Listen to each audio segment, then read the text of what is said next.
What's the number one reason they leave? The number one reason they leave. They don't feel a personal connection to you. They feel like they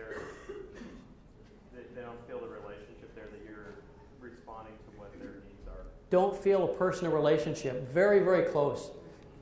There's a fancy term for it. It's called perceived indifference. So what does that mean?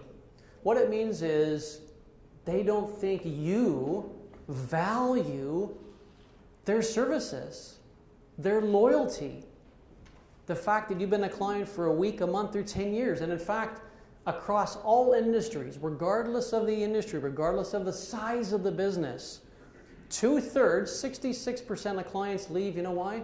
Because they feel you don't care about them anymore. You don't care about them anymore. Let me tell you a story. One of my clients, they work in the telephony business, so cables and wires and telephone jacks, etc. He's part of the program, and I was meeting with him recently. We're doing our one-on-one. So I walked in his office. I said, "Hey, how are you doing today?" He says, "Not so good." And he looked awful. I said, "Geez, what's wrong?" He said, "We've just got notification. We've lost our largest client." I said, "Wow." I said, "Well, how much revenue did that represent?" He said, 40%. 40%! So I said, "Geez, what are you going to do about that?" He says, "I don't know what I'm going to friggin' do about that. That's why I hired you." Right? Put up the white flag, surrender. I said, "Here's what we're going to do. We're going to get busy. We're going to get busy." So what did I have him do? Number one, I said, let's take a look at your database or your QuickBooks. And I want us to run some reports. Who were your top clients in dollar descending order for this year, for last year, and the year previous, the last 3 years. So let's see who our client base is, right? Number two, they sell products. Let's take a look at your top products, total dollar revenue, dollar descending order, this year, last year, previous year. Third report, let's cross-reference that. Largest client, what do they buy by product the last 3 years? So that was the first assignment. I said, "Can you do that?" He says, "I'll have that done immediately." Great. We meet a couple weeks later. So I said, "So you got the reports?" So we looked at them. I said, "Here's what we want to do. I want you to contact your top accounts, because you've obviously been neglecting them, because this largest client is gone. Here's what I want you to do. I want you to take them out to breakfast, lunch, coffee, pizza, dinner, beers. I don't care what it is. But here's the secret. Here's the secret. Don't talk about you and your business. Talk about them.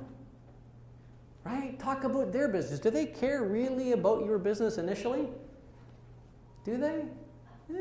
Probably not. But they care about themselves, so engage by asking great questions. There's more power in the questions you ask than the information you give. Start to engage them in that conversation. So he started to do that. He started to contact his clients, take them out for coffee, and reconnect with them. And do you think his business grew? Yeah. Now, it didn't grow back to 40% that we had lost, but it grew back 35% year over year, and this year he's up 11%. Was that hard to do? No, but setting up a system to do these things so we don't lose our largest client. So here's two questions for you, everybody here. If you lost your largest client, what would you do? What would you do? You might be hooped. There's other words, but this is being taped, so I have to use the word hooped. Or she's going to edit that, right? Are any of your customers in danger of leaving you or your business?